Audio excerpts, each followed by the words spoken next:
One of the questions, there's also predation of these worms end of July through August when the graph shows sharp decline. Cocoon bank is an interesting concept. Any biocontrol being developed to target the latter break reproduction cycle. Uh, yes, we're looking at it. So we tried Bovaria bassiana. We might try some other things. So one of the things that is going on right now is to kind of figure out what that cocoon shell looks like. Right? The cocoon shell is actually really interesting. It has many different layers, even though it's not that thick, but it's got many different layers, so a spongy layer and then a harder layer. And most importantly, so those layers have something to do with the desiccation of the cocoons when the cocoons need to desiccate. But there's also an opening. That's the cocoon actually forms around the perimeter of the worm, and it sloths off over the nose of the worm. So there has to be kind of two ends to it, and they tend to be slightly open. And so we're trying to find out how big those are, and what kind of organisms would be able to penetrate that. And then we have a better idea of what kind of organisms we need to send through there, right? So the problem is, again, it's expensive research, and we need to basically just raise money, and get there somehow. But the idea is there. We've taken some pictures already that we could possibly exploit for that kind of research. Cool. Josh, who's one of our afternoon speakers from Organic Approach, how does the reproductive rate of the jumping worms compare to other earthworms? So, are they much more proliferative? Yeah, they're faster than others. I mean, if you look at a typical composting worm, which these are not, if you look at something like Icenia foetida, so the red wiggler, you probably have twice that rate, right? So they're really fast breeders and fast feeders, whereas these are fast feeders and medium breeders. So, Okay. yeah. So, and then there's some that are really slow. Some of the ones that live for much longer, like the nightcrawler, might have a slower. But in general, it's in that in the range, in a narrow range of half of what they do to twice what they do in terms of Okay. cocoon Yeah. production. So it's more just their voracious appetite that's the issue than they're just prolific reproducers. Well, they're prolific enough so that you can build up a cocoon bank, right? So that cocoon Yeah. bank is going to come back and haunt you. One year there's going to be just the right conditions. Maybe the 10-degree temperature span expands longer into the season, and therefore you're going to get more of these cocoons hatching. And then suddenly you have this huge number of worms that do damage. Yep. Okay. So I have a question for you because anecdotally, I've I've had clients come back to me because we use yucca extract in our lawn programs. It's great for permeabilizing the soil and Mhm. helping nutrients get in. There's been a lot of observations. Again, the label's the law, as we said. So, being careful, but that seems to have been very effective in controlling these issues. Have you done any research? Because people have asked us for the tea seed meal. It's very hard to source. It's very expensive. Yucca's pennies on the dollar. And yucca's, as far as I know, has just as much, if not more, of the saponins in it. So I'd imagine that would be the mechanism. So have you looked at that? What are your thoughts on We that? haven't we haven't looked at yucca, um, Hmm. because it's not on any list, right? So we're trying to get something that's certifiable quickly. Um, Yeah. but the more saponins, the more likely it is to kill the worms. Yeah. So if you send some stuff, we may be able to throw it on some worms and see what happens. Is it a meal or is it a liquid? No, it's a liquid. Yeah. So people add it to their tank mixes a lot. It's also a natural wetting agent too. So Oh they yeah, use it for that to get through. So it's used in standard lawn care programs, but people that have used it have said, and logically it makes sense to me because of the saponin content. So yeah. I would be happy to send you some. Yeah, it's Yeah, very please cheap. please send me Yeah. some, and then Yeah. we'll have a quick look on some worms this summer. for Yeah, sure. okay. No, yeah, I'll send that to you. And also I'm going to donate, it's a great organization what you guys are doing as well. So, um Art asked with so many other invasive species that there are now, like eradication seems impossible. Do you think that's the case here? Is ecological equilibrium and adaptation the best we can hope for? I would say it's impossible to get rid of them altogether, but I think that in there's hope to keep them out of places, right? So with phytosanitation type measures.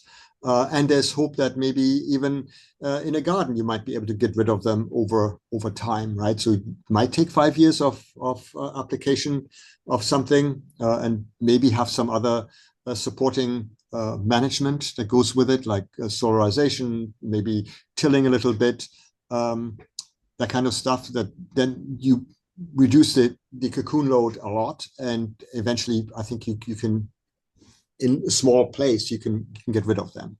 I know that some of the foresters are looking for larger scale applications to get rid of these, especially maple sugar producers that want to produce sustainably. That means that they have a forest in 100 years time, and the family has a forest in 100 years time as well.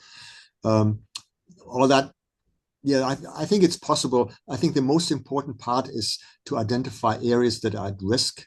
Um, if you have one garden that's infected, then there's probably likely other gardens around you. You almost want to start like a neighborhood watch, right? And I see. Well, thanks, Dan. That was great. I didn't realize the numbers and the ROIs on this. It's a no-brainer. I don't understand why there's so much pushback on this besides some of the people that have a vested interest in keeping gas going, um, making the noise. But yes, there are more upfront costs, but it's every other intangible or tangible benefit is there, including the money. So, Yeah, yeah. it's funny that I guess it's a lean business. It's rigorous. People don't want to change anything really, and and one of the objections I guess is I don't want to spend more money on gear. But landscapers are used to investing money in vehicles and equipment, and Yeah. it's I don't think they're used to. Well, yeah, they are used to cost benefit analyses too. You need this tool to make money. This tool will make more money for you. No, absolutely. So what we're going to do here, I've got a question for you, Dan, but if Eric and Josh want to hop back on, please do, because I've got questions for you as well. And just feel free to get your questions coming in. Anybody that wants to stick around, we don't have a timeline. Um, so Art asked, Art Crone, I've heard Crest has a very long and extensive commercial warranty. What about these other manufacturers? What are the warranties? And I guess I could add, like, especially compared to gas equipment, which I'd imagine breaks down much quicker, like you said. Yes, I don't remember what Cress offers, but it may be 3 to 5 years. I know that for homeowners, Eagle warranties for 5 years, but not for commercial. If you try to use a prosumer Ego tool in commercial business, you only get 1 year. Their commercial line gives you 2 years. Not sure Not sure what Cress's is, but that's fantastic. I mean, if it's better than 2 years, then that's good. They're putting their money where their mouth is. Yep.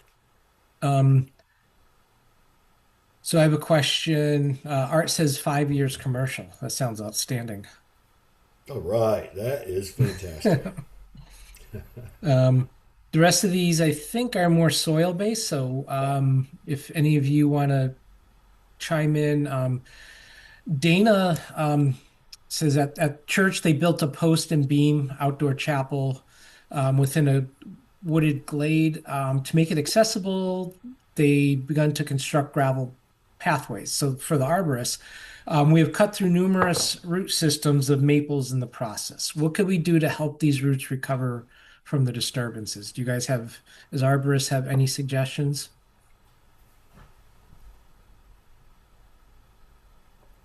Josh, I can defer to you if you would like. Yeah, sure.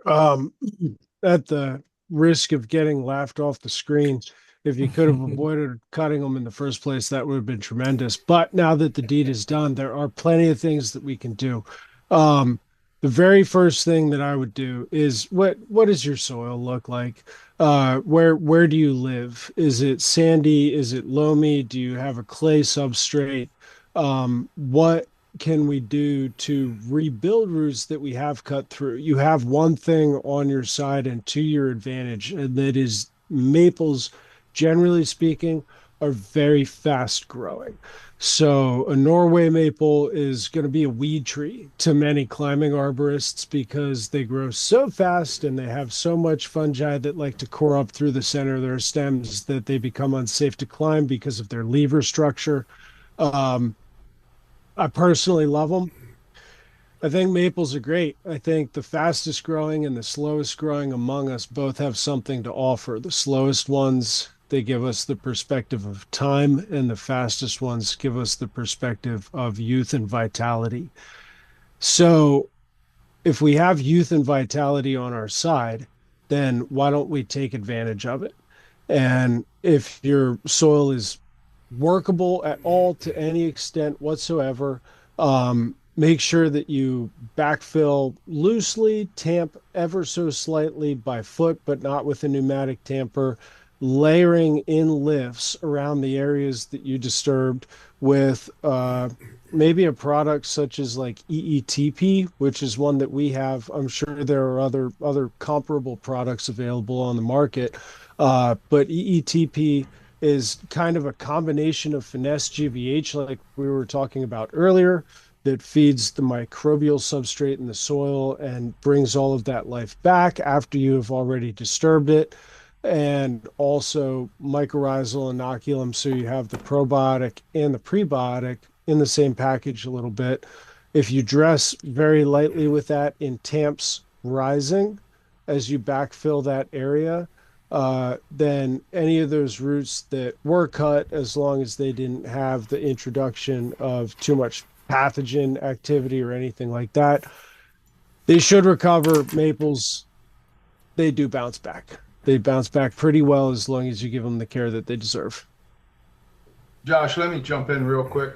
One of the Please. things, if you do have to do cuts, try to actually make them clean cuts, as opposed to like a backhoe is ripping and tearing and shredding the ends of the roots. So where feasible, of course, reality plays a role, but where feasible, make clean cuts. So if that means that you have to use the excavator and go through and it tends to torque on things and tear things, then do a little bit of hand excavating right back from those tears and get clean cuts on there, so that you have less surface area available for pathogen introduction, because you are going to get, no matter what, decay organisms. That's a fact. And then what you're doing is you're just trying to don't deplete all of the oxygen near those cut root ends. Keep the soil as oxygenated as possible, not oversaturated.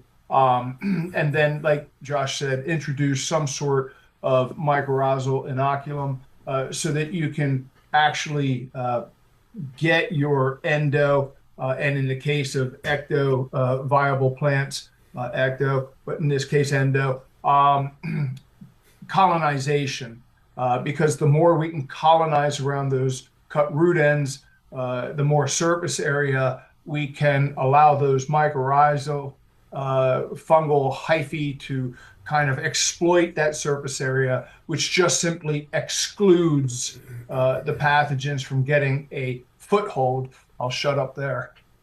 All right, thank you. Thank you both. Jared asked, third year research in organics, 2026 will actually first year actually applying. I've worked with Jared before. He's down south. Any help on what first year inputs would be most beneficial for hard clay? Very minimal organic companies in the south, which I have heard and I'm familiar with. What do you guys Is this suggest as your maintenance programs? turf? Are we Yeah. talking turf? Yeah, turf. Um, yeah, anything that is, it's a very simple formula, right? On one leg, you are reducing the amount of synthetic products going into the system because that in and of itself is allowing the natural system to begin rebounding. But then, as an assistant, if you will, anything that you can apply that again has those intelligently chosen biological food substrates that will not burn up and oxidize into the atmosphere readily because we're in the South. Okay. So the hotter it gets, the faster these compounds want to just become unstable and burn up. So reduce the synthetic inputs as much as humanly possible because a lot of nitrogen fertilizers are also going to enhance that carbon to carbon dioxide gassing off. But if you can use food substrates like a finesse GVH, doesn't have to be that, but something that is very stable in carbon that is going to feed our preferred microbial communities, that will help to start to tilt the balance in the right direction. And it is all about momentum because once you get the momentum swinging back in your favor, Jared, then you're going to start to pick up some more momentum.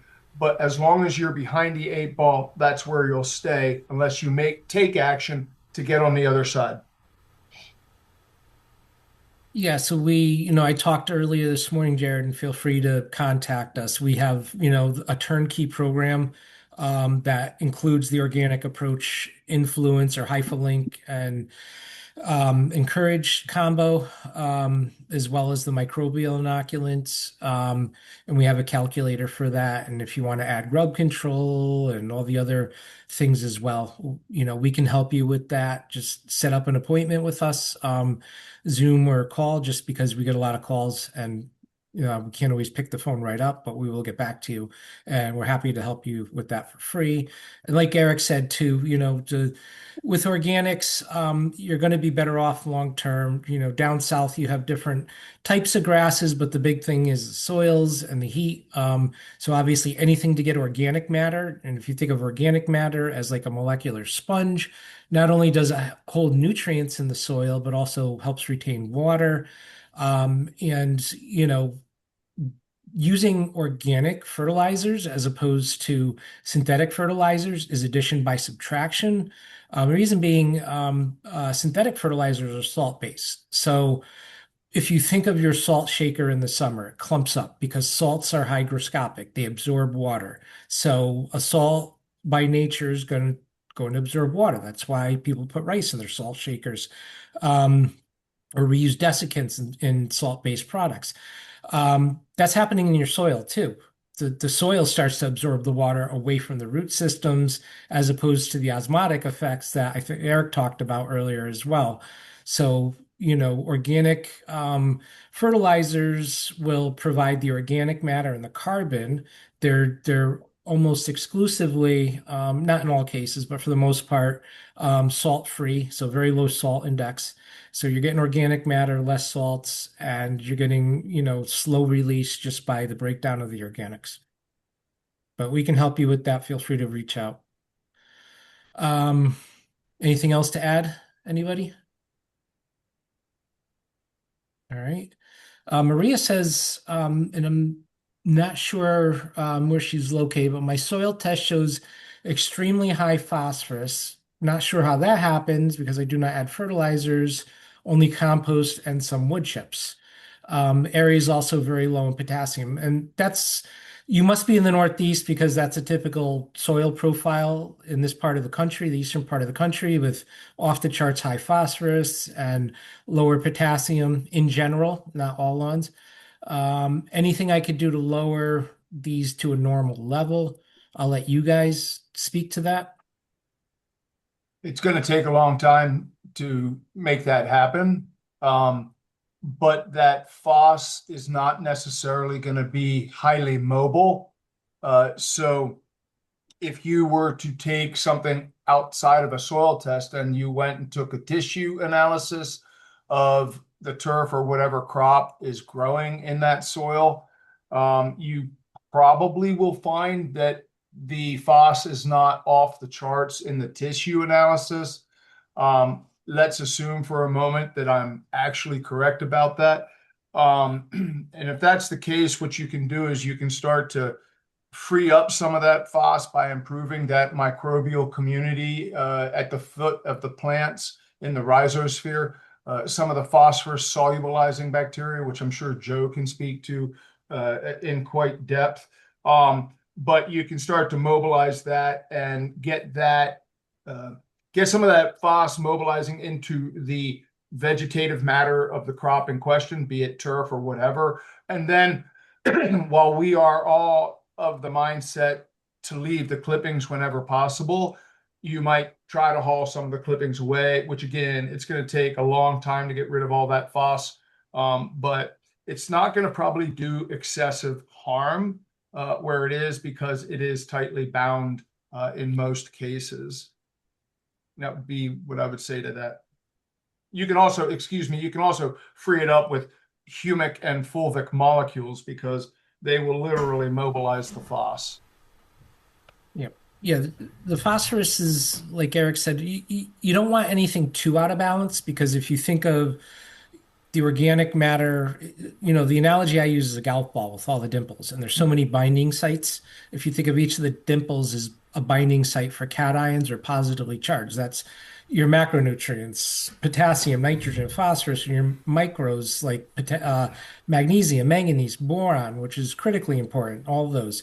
If you have too much of something in the soil, they saturate those binding sites at the behest of some other nutrient. So you could have normal levels of nitrogen, but be starving because there's so much phosphorus. And that's the drawback. For the most part, the phosphorus is going to be more an issue near waters, leaching into waters, causing algae growth or eutrophication and killing fish. The big thing, like Eric said, and I spoke to this morning, is I can't tell you, especially with farmers that do tissue analysis. I've seen multiple cases of soils with high phosphorus, and those plants are starving for phosphorus. And the disconnect is the biology and those phosphate solubilizing microbes. So that's something else, is to use biologicals to kind of get the system moving and make everything more efficient. And potassium's an easy one. Potash is just, the best for deficient potassium is, if you have a fireplace, put the ashes out on your lawn. We have granular and powdered potash that we get from Organic Approach as well. And that's, those run 50% potassium, and you can put them down in granular powdered forms to supplement the potassium, which is really a critical macro as well. You guys have anything else? Well, I could add something if you don't mind, Joe. And this is a little bit of a tangent, and I'll try to abbreviate it to the best of my ability. But I had a tree care client of mine who brought to me his pond, and he said he had a problem with his pond. And basically, he had blue-green algae, which is cyanobacteria, for a period of time, like let's say 15 years. And nobody was able to appropriately correct that. But then in turn, they tried to put algicide on it and dye on it for forever. And when they did that, they beat back the oscillatoria and the blue-green algae to such a great extent that he had a bloom of, oscillatoria is the noxious algae that he had a bloom of. So I took a look at it. It came to my attention that he was pumping creek water out from a major agricultural watershed in Lancaster County, and the main food substrate of oscillatoria, which was the noxious algae, is phosphorus. And phosphorus binds heavily to sediment.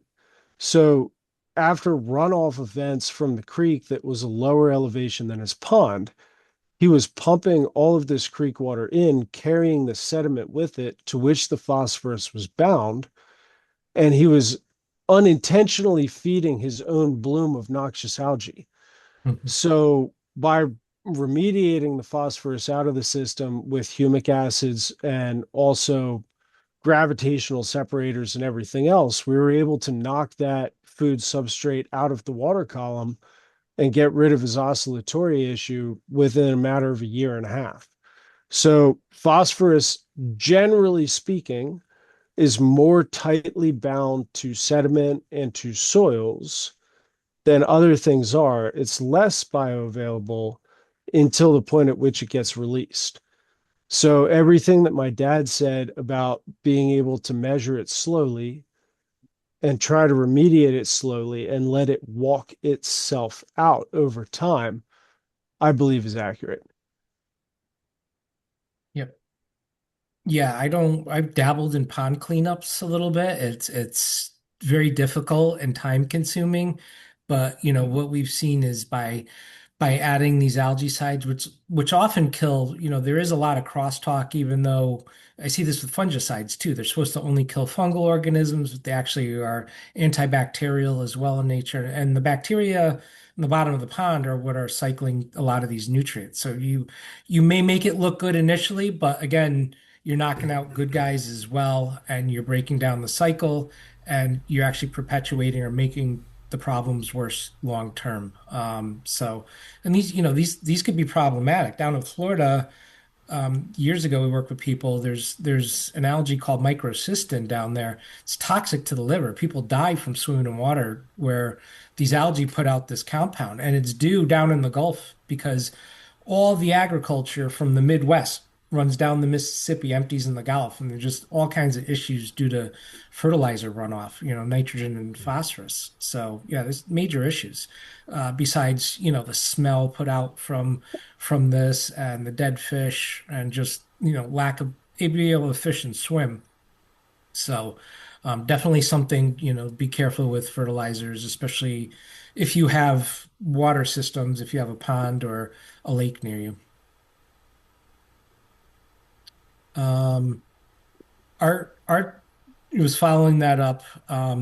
He says, does pH play a factor in the uptake of nutrients? Yes, I'll let you guys speak more to that, but absolutely. It depends on what nutrients you're talking about. As an example, there's a simple guide right here. I don't know if you're able to see it at all. That's probably pretty difficult to see, but it's a pH chart, the effects of availability of plant nutrients at different pHs.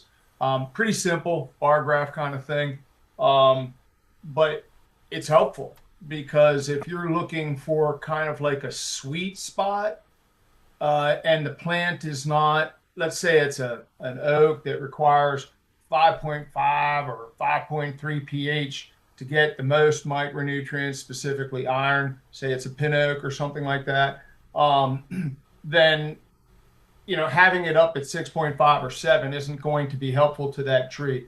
All that iron's going to get locked up. The iron could be outside the roots, no problem. Loaded, the soil could be loaded with the iron, and the tree is iron chlorotic because it's not got access to that iron because the pH is too high. So yes, pH can affect nutrient availability, and that can affect plant health. But if you're looking for a sweet spot, generally speaking, 6.4, 6.5, because you get the kind of the best capture of macros and micros and whatnot at that pH sweet spot, which is like a plant sap sweet spot, 6.4, 6.5. So that would be a general answer to the question. Yeah, that chart's I have that chart. It's a godsend. It's great because I can't remember what is better in low Yeah. pH versus high pH. I can't keep it straight. Yep.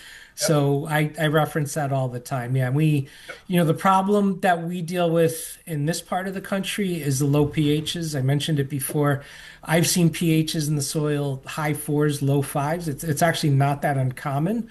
And at those sort of pHs, you could be throwing all the fertilizer you want into that soil, and you're just kind of throwing good money after bad until you get that pH corrected and you make everything plant available. So I that got to, is, I got to jump in on that one because yeah. that's one of the things I learned over time, Joe, was um, when you are able to work with soluble humic substances and actually, let's say you're doing a urea tank mix, Hmm. and you just throw soluble humate powder in with the urea. You've now got a stable form of organic nitrogen. And when you introduce that even to that 4.4 system or 5.5 system, you now will have a slow release form of nitrogen from that urea. But you got to carbon sequester that nitrate. Um, and but yeah, the 4.5 pH, that's low. You know, it's Yeah. kind of hard to work with. Well, I that's would good to know. I Yeah. would piggyback on that very quickly if I can. There was a farmer that does almost 100 acres up just about maybe an hour north of us. And this was 2 springs ago. And they've been trying to grow alfalfa for 20 years. And he said, "Why can't I grow alfalfa?" And I said, "Have you ever done soil tests?" And we did soil tests. We took a look at his pH. We were up in the Ole Valley of Pennsylvania. There's lots of ironstone up there. The pH was 5.0 to 5.2. Alfalfa likes a 7, right? But these guys also grow corn. And so they've had a decent corn crop for years, but it never was the best that it ever could be. They also never had any deer damage. So the lab told us to go out with 2.5 to 3.5 tons of lime per acre per year in the spring. And I said, why don't you knock it back and only do one per spring? I said, you want to build it. You don't want to shock the system. You want to titrate it up slowly, and you want to have a half decent idea of what you're working with. Soil test every season. Get your data back. So for 2 years, they limed 1 ton of acre per year when the lab said that they should go out with at least 2.5 in the first year. What they had by the second crop was a crop that got more severely deer damaged than ever with the corn. They never saw it coming, but for the first year in 20 years, they had alfalfa. They had legitimate, not only germination, but they actually had a crop. And they had mixed it with orchard grass, and they were doing a horse pasture mix at the time. But he said, "My alfalfa is better than ever. Why is my corn damaged?" I said, "Because you've always been able to grow corn in a 5 pH, but you haven't been able to grow it well. And neither has anybody else in the valley because they share your same soil." So what he accidentally did is he improved his corn crop so well that the Brix content shot through the roof, and he had the most sugary corn in the whole entire neighborhood, and all of the deer descended on it, and they gobbled all of his ears off. Yeah. So I said, "You did too good of a job. Now you need to get some thermals and you need to go to work." But pH has a play on everything. But like my dad said, that 6.4 is the sweet spot because it captures the majority of everything for every crop. If you're tuning specifically for one crop, that's a different story. But the sap of a plant is a 6.4 pH. And again, if we're trying to replicate nature, then that is what we will always do. Mhm. Yeah, and that's what they recommend for turf as well. That's your goal. So, yep. And it takes time to get there. But in the meantime, yeah, we got SP90. Like Eric said, that would help. We always have that available. It's very cost effective. Doesn't cost much. You don't need a whole lot, and it helps a lot of different issues. Um, I think that's it. That's all I see. So you guys did a great job with everything. So, um, that's the only questions I have. So I guess that's it. Unless you guys have anything to add, we're going to conclude. Thank you to all the speakers and everybody that attended. We had more people this year than we've had ever. Every year it gets bigger and bigger. Great set of speakers. I learned a lot, tremendous amount just listening to everybody. So I hope you did too. And we will notify everybody with any of the pesticide forms to sign. My crew will take care. Vin and Sam will be in touch to get you guys that. We will submit to NOFA as well. We'll probably just need your signatures and for you guys to get them back. So thank you, everybody. Had a great time, and we'll see everybody you, again Joe. next year. Thanks, Thank Joe. you, guys. Thanks for coming. Thank you. Take Appreciate care. it. Thank you, everyone. Bye, Bye. Sam. Bye bye. Good seeing y'all. Great job, Sam and Vin behind the scenes. Thank you. You too. Amen. Bye. Way to go.